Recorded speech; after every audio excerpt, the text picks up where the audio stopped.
Just brilliantly inspiring. And I suppose what I want, well, first of all, is just say thank you to St Giles, all of you, because what you do is so brilliant. And, you know, without organizations like you and people like you, it just wouldn't be possible to start feeling that those solutions could start to really have an effect. And you've done this for so long and with such commitment and passion. And also I'm really pleased that you're focused on the summer, because we obviously know what's happened over the last 18 months, but the summer always has particular risks about it, and I think this year even more. There was just a report from the CSJ only about 2 weeks ago that said there were 100,000 children who hadn't gone back to school for more than 50% of the time, and simply people don't know who they are. But you can guarantee that some of the young people that we're talking about here today will be in that 100,000, and that means that they don't have that structure around them, don't have those trusted adults around them. So I don't want to speak for too long, but just wanted to kind of say from my point of view, this is one of the areas that when I was Children's Commissioner and had that opportunity to gather data, put forward data on vulnerability, put forward that information that I was able to garner as part of the powers across various departments nationally and locally, the absolute area that was the area that just I kept coming back to was this. Because here are young people that, you know, we're the adults, we're the ones who are responsible in terms of these young people, and they're young people that are all around us, but so many adults don't see them. They're the young people that are in levels of harm that most of us hopefully will never experience in our lives. And the shocking and unspeakable acts that Carly talked about that are all around them, you know, these are young kids who are 10, 11 years old, as Carly said, you know, setting out in the world. Maybe it's been quite a kind of challenging time as they've grown up, but they won't be used to, thankfully, that level, hopefully, of violence around them. And so what do we have to go on? Well, I want to see a whole kind of system change, and this have a massive increase in priority. And I think only then will we get the kind of results that we really need to see starting to come through. Headline after headline. I mean, there's always that danger when headlines start to come thick and fast, and they're doing so in London at the moment. There's almost a fatigue about it. People seem to just give in to the inevitability that this is going to happen. Oh, look, another headline. Oh, look, another place. And every one of those, of course, is a huge tragedy, and I believe could have been prevented. I suppose that's what keeps me absolutely focused on this. I think we can help every one of those children. Some of it is about getting that connection and really making time for that child, because belonging is so much part of this. Actually bothering with that child and finding out how we can support and protect them. We've seen serious case review after serious case review. We know that parents and young people themselves are giving testimonies about what this means. I've met parents over the last 4 or 5 years when I've been working in this area that have told me that, you know, they'd realized that their child was part of some kind of county line kind of setup. They would find phones in the bedroom, they would find a lump of money, the child might go missing, and then that awful realization of what might be going on, and the shock that those parents had, not to find that out, but they would ring various professionals thinking that they would get help. So I know parents have told me they'd ring children's services only to be told that, you know, that kind of help wasn't available. They would ring the police only to be told that actually they needed to really wait until they, you know, intervened when they had something concrete to work on. So they're parents who thought, you know, this is the biggest shock to me. I'm sure other people want to help, have been genuinely shocked often, I think, that there aren't those support agencies that aren't able, I'm not saying they don't want to, but aren't able, because a whole range of constraints, able to respond. and then, of course, you all know as well as me that, what Carly talked about, that almost blueprint of grooming, showering with affection, the entrapment, the debt bond and the like. And when I first kind of heard that, I was shocked myself. But then I realized, when I heard it time and time again, we are talking about almost a blueprint here. I went to Wetherby Young Offenders Institute a few weeks ago, and there was a piece of prose up on the wall that one of the kids had written during their English class. It just detailed everything that we know happens, line by line by line. And we need to make sure that kids know that this is what's happening and they're prepared for that. The data isn't brilliant and I think we need more of it, so that we can really show, put a spotlight on the number of children and young people that are at risk.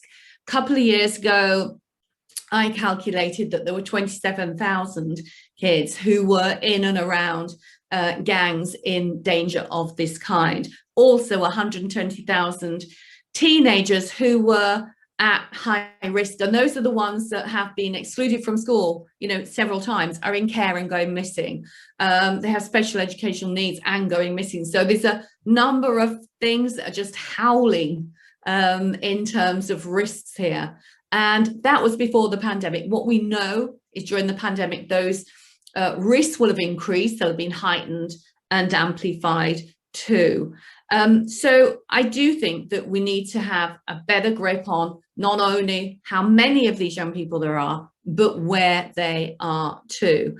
And if you go to a community, they will tell you what's going on, but actually getting that to turn into a plan of what to do about it is a different matter, and something that I think is an absolute priority. We also know that only about 1 in 6 of kids that are involved in county lines of this kind are known to the authorities. So again, great number of them are invisible. There might be individual professionals that can see stuff going on, but not everyone feels empowered to do what Carly's just said, which is about basically notice and respond. And there needs to be a huge green light to not only give people permission to do that, but also to say that that is what we want you to do. We want you to identify these kids, and actually this is how the response is going to work.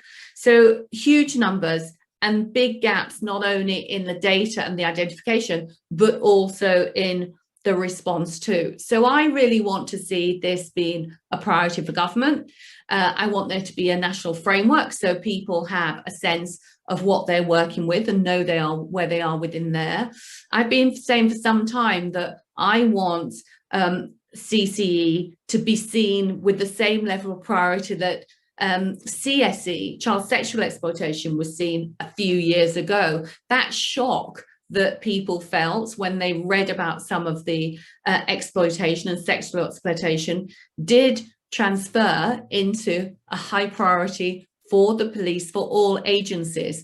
Of course, it's not perfect, it's moved on, but actually that was a priority. Government can and should do things about that. There have to be leadership here.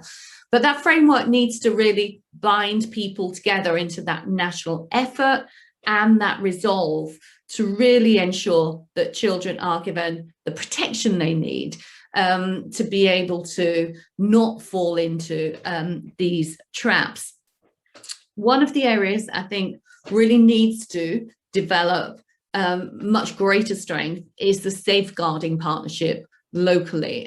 For a number of years here, I've been kind of raising questions, raising concerns with local safeguarding boards.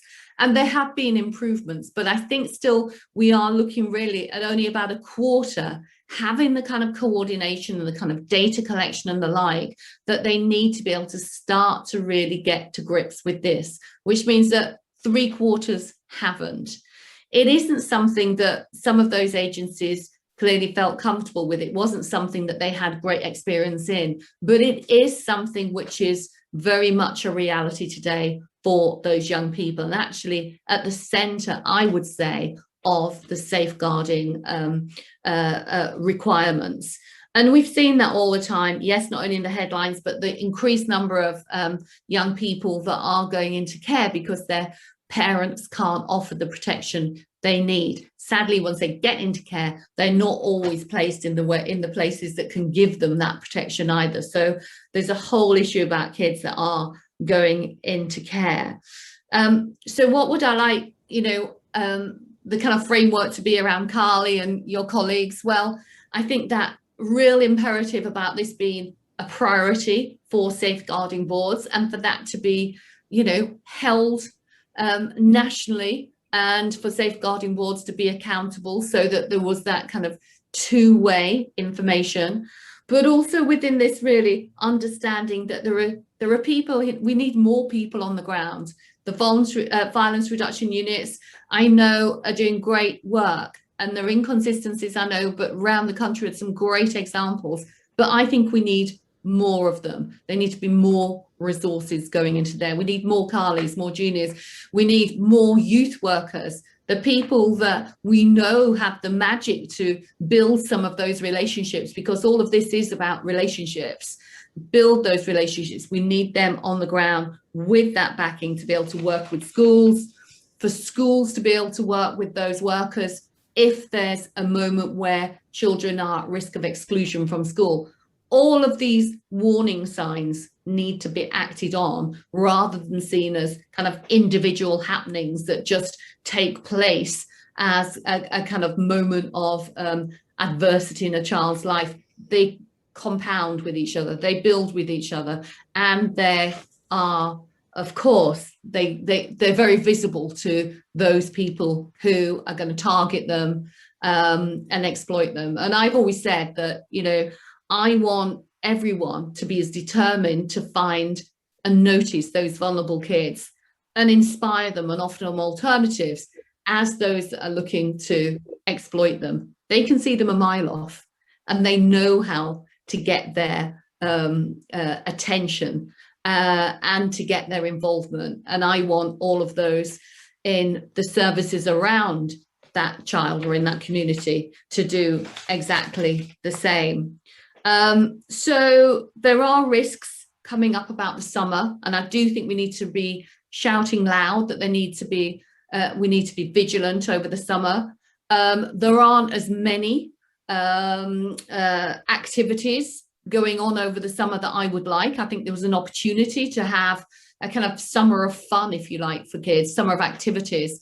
And whilst there are some things going on, and there are activities, and there's food provision going on in some areas, that isn't something that is everywhere. I would have liked, the playing fields, the playgrounds, the parks to have been stuffed full of people who were there to, provide activities and inspire and get to know kids. But that isn't the case. So we need to ensure that all of those that can make a difference know that we're on particular alert over the summer. And I know that's something you're going to be doing. But I would also say build that evidence of what you know and shout about it, because it's going to be that real life examples that make a difference.